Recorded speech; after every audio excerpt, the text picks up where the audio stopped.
Hello friends, welcome to this video. इस video में हम त्रैमासिक परीक्षा 2022-23 कक्षा 9वीं विषय हिंदी के लिए प्रश्न पत्र लेकर आ गए हैं। आप देख सकते हैं समय 3 घंटा रहेगा और 75 अंक का आपका पेपर होने वाला है। तो चलिए हम देखते हैं पूरा प्रश्न पत्र और इसके ऑब्जेक्टिव क्वेश्चन यहाँ पर शुरू हो रहे हैं। और देखिए, सही विकल्प सबसे पहले दिए गए हैं। तो सही विकल्प में पहला क्वेश्चन आपको पूछा गया है, कबीरदास जी की रचना है। तो 4 ऑप्शन आपके सामने है, इसमें सही आंसर आपको बताना है। तो मैं इसका सही आंसर आपको बता देता हूँ। इसका राइट आंसर है बीजक। अगला क्वेश्चन आपको पूछा गया है, कामायनी है। तो कामायनी क्या है? तो ये एक महाकाव्य है। ठीक है, तो इसमें सा ऑप्शन पर आप टिक कर लेंगे। आगे बढ़ते हैं, जो अपनी किस्मत रचते हैं उन्हें क्या कहते हैं? 4 ऑप्शन आपके सामने हैं, साहसी, आलसी, रचयिता, मेहनती। तो इसका राइट आंसर मैं बता दूं, इसका राइट आंसर है साहसी। अगला प्रश्न है, झूरी के साले का नाम क्या था? चारों ऑप्शन आप पढ़ लीजिए, जो भी आंसर है मैं बता दूं आपको। इसका राइट आंसर है गया। ठीक है, अगला प्रश्न है, तिब्बत में सबसे खतरे की जगह कौन सी है? ठीक है, तो इसमें डांडे राइट आंसर हो जाएगा। ठीक है, उसके बाद अगला प्रश्न है, दो वर्णों के मेल से होने वाले परिवर्तन को क्या कहते हैं? तो दो वर्णों के मेल से जो परिवर्तन होता है उसे संधि कहते हैं। अगला प्रश्न आपके सामने है प्रश्न 2, जिसमें आपके रिक्त स्थान पूछे गए हैं।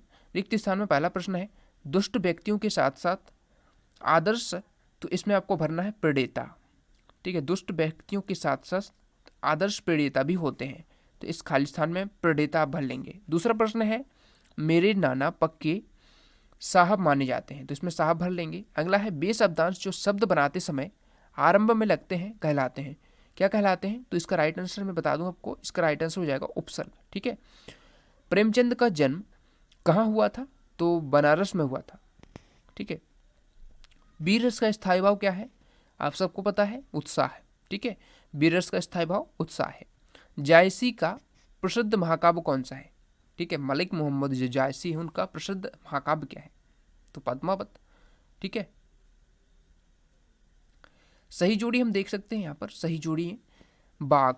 आपको मैच करना है सही जोड़ी। तो बाघ किसने लिखा है? ये चैप्टर लिखा है ललद्यत। ठीक है, वाक्यम रसात्मकम काव्यम, ये किसका कथन है? आचार्य विश्वनाथ का। ठीक है, उसके बाद रात का तत्सम क्या है, ये आपको बताना है। तो रात का तत्सम क्या है?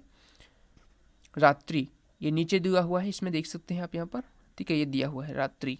ठीक है, इससे आप मैच कर लेंगे रात का तत्सम से रात्रि। उसके बाद देख सकते हैं यहाँ पर, थोड़ा इसको मैं जूम आउट कर दूँ। देखिए आप देखेगा आपको पूरा, तो देख सकते हैं इसको आप मैच कर लेंगे। रात का तत्सम हो जाएगा रात्रि। ल्हासा की ओर राहुल संस्कृत्यायन, इस जल प्रलय में के लेखक कौन है? फणीश्वरनाथ रेणु और न्यूटन गति के नियम। वाक से मैंने मैची करा ही दिया था आपको, ललाद्यत। और यहाँ पर वाक्य में सत्यम काव्यम, ये आचार्य विश्वनाथ, आप मैच कर लेंगे। ठीक है, इस प्रकार से हो जाएंगे आपकी सही जोड़ी। सत्ता देख सकते हैं यहाँ पर, पहला प्रश्न है, इस जल प्रलय में लेखक तैरना जानता था। ठीक है, तो इसका असत्य हो जाएगा। ठीक है, मुंह की खाना मुहावरे का अर्थ मुंह से खाना है, तो इसका भी असत्य हो जाएगा। ठीक है, उसके बाद मिजबान एक लोक कथा है, तो ये सत्य हो जाएगा। राम भक्ति शाखा के प्रमुख कवि सूरदास हैं, तो ये असत्य हो जाएगा। महाकाव्य में एक सर्ग होता है, तो ये असत्य हो जाएगा। हेलेन केलर परिस्थितियों से भी हार नहीं मानती थी, तो ये सत्य हो जाएगा। ठीक है, तो इस प्रकार से आपके हो जाएंगे सत्य सत्य। अब देखते हैं एक शब्द या वाक्य में उत्तर। पहला प्रश्न है, छायावाद के 4 प्रमुख स्तंभ कवि कौन कौन से हैं? तो छायावाद के प्रमुख स्तंभ कवि कौन कौन से हैं?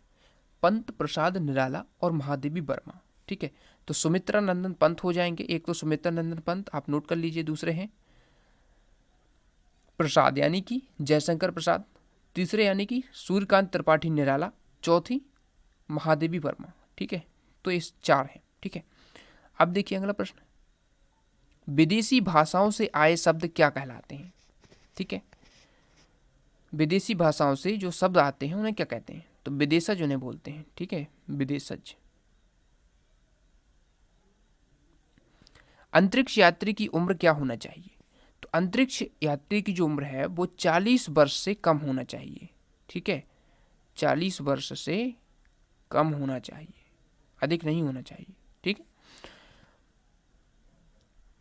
पाठ में बाढ़ के पानी को क्या कहा गया है? तो इस क्वेश्चन का आंसर मैं आपको बता दूं, तो आप लोग ध्यान दीजिएगा, यहां पर बाढ़ के पानी को मृत्यु के तरल दूत कहा गया है। ठीक है, मृत्यु के तरल दूत तरल यानी बहने वाले पदार्थ यानी पानी, तो मृत्यु के तरल दूत कहा गया है। अगला प्रश्न है, बुरे समय के लिए पैसे कौन बचा कर रखता है? तो कौन रखता है? बुद्धिमान व्यक्ति। ठीक है,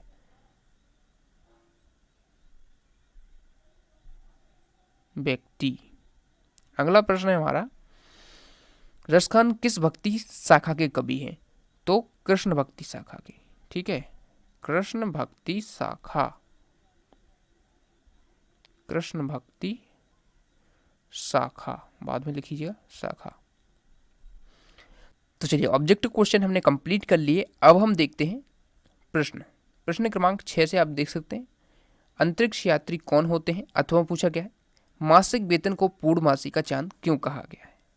अगला प्रश्न है, 7वां प्रश्न है, पेड़ पौधे हमारे लिए किस प्रकार फायदेमंद है? अपने शब्दों में लिखिए। अथवा में है इसके प्रश्न, दिए गए शब्दों से कविता बनाकर लिखिए। ठीक है, उसके बाद 8वां प्रश्न है, निम्नलिखित शब्दों की संधि कीजिए। ठीक है, तथा फ्लसेब, सो तथैव हो जाएगा आपका इसका। ठीक है, तथैव हो जाएगा, और पो प्लस अक पावक हो जाएगा। ठीक है, इस प्रकार से कर लेंगे। आपको इनके विलोम लिखने हैं, ईमानदार का बेईमान हो जाएगा विलोम। ठीक है, और हानि का हो जाएगा लाभ। ठीक है, अगला प्रश्न है, 9वां प्रश्न है, भक्ति काल को स्वर्ण युग क्यों कहा जाता है? ठीक है, नई कविता की प्रमुख 2 विशेषता लिखिए। अथवा में है इसके।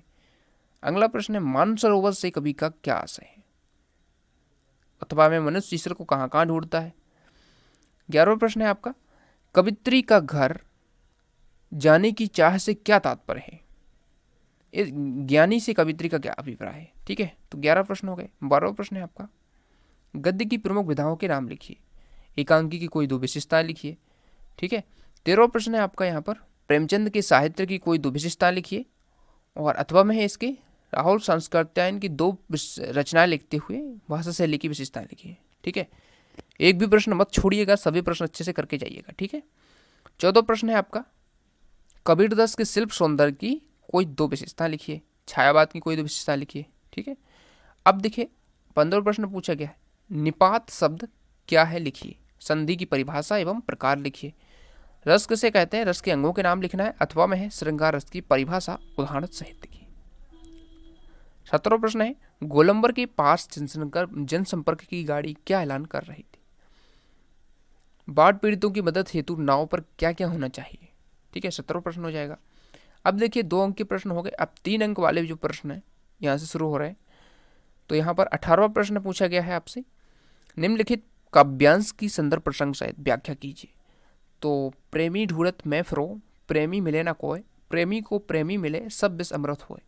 तो यहाँ पर आप देख सकते हैं ये काव्यांश दिया गया है, इसकी आपको संदर्भ प्रसंग सहित व्याख्या करनी है। अथवा में है जो आप दोनों ही करके जाइएगा। ठीक है, 19वां प्रश्न है आपका, इसमें गद्यांश दिया गया है, गद्यांश की व्याख्या करनी है। 3 नंबर में भी आएगा, तो यहाँ पर देख सकते हैं दोनों ही दिए गए हैं। अब देखिए 20वां प्रश्न है आपका, यातायात के नियमों पर अनुच्छेद लिखिए और अपनी माँ से जन्मदिन की तैयारी के लिए किया गया संवाद लिखिए। ठीक है, तो ये संवाद लेखन में आपका प्रश्न आएगा। उसके बाद 21वां प्रश्न आ जाएगा आपका, निम्नलिखित अपठित काव्यांश या गद्यांश को पढ़कर दिए गए प्रश्नों के उत्तर लिखिए। ठीक है, तो इस प्रकार से आपका पहले अथवा में रहेगा, मतलब कोई भी आपको करना रहेगा ये। ठीक है, तो आप या तो ये कर सकते हैं या फिर आप काव्यांश कर सकते हैं। ठीक है, अभी आप दोनों हल कीजिए, कर लीजिए। ठीक है, 22वां प्रश्न है, आपके पिताजी का स्थानांतरण हो गया है, इस संबंध में प्राचार्य को स्थानांतरण प्रमाण पत्र हेतु आवेदन पत्र लिखिए। तो स्थानांतरण प्रमाण पत्र यानी टीसी का जो आवेदन पत्र है वो अच्छे से करके जाना आप। ठीक है, टीसी। अथवा में है इसका, अपने परीक्षा परिणाम की जानकारी देते हुए अपने मित्र को एक पत्र लिखिए। उसके बाद हमारा लास्ट क्वेश्चन आ जाता है, 23वां प्रश्न है, 4 अंक का है जो प्रश्न। ठीक है, यहाँ पर देख सकते हैं विज्ञान के चमत्कार, ये निबंध आपको लिखना होता है रूपरेखा सहित। तो विज्ञान के चमत्कार, कोरोना महामारी, विद्यार्थी जीवन और दैनिक जीवन, ये सब विषय हैं। तो किसी एक विषय पर आप अच्छे से कर सकते हैं। तो चलिए हम देख सकते हैं यहाँ पर ये पेपर आपको बहुत ही ज़्यादा हेल्प करेगा आपके एग्जाम के लिए, इसलिए सभी क्वेश्चन को करके जाना और अन्य विषयों के जल्द से जल्द हम प्रोवाइड कराएंगे। तो आप चैनल को सब्सक्राइब कर सकते हैं, साथ ही बेल आइकन प्रेस कर सकते हैं ताकि जब भी वीडियो आए तो नोटिफिकेशन आपको मिल जाए। Thanks for watching.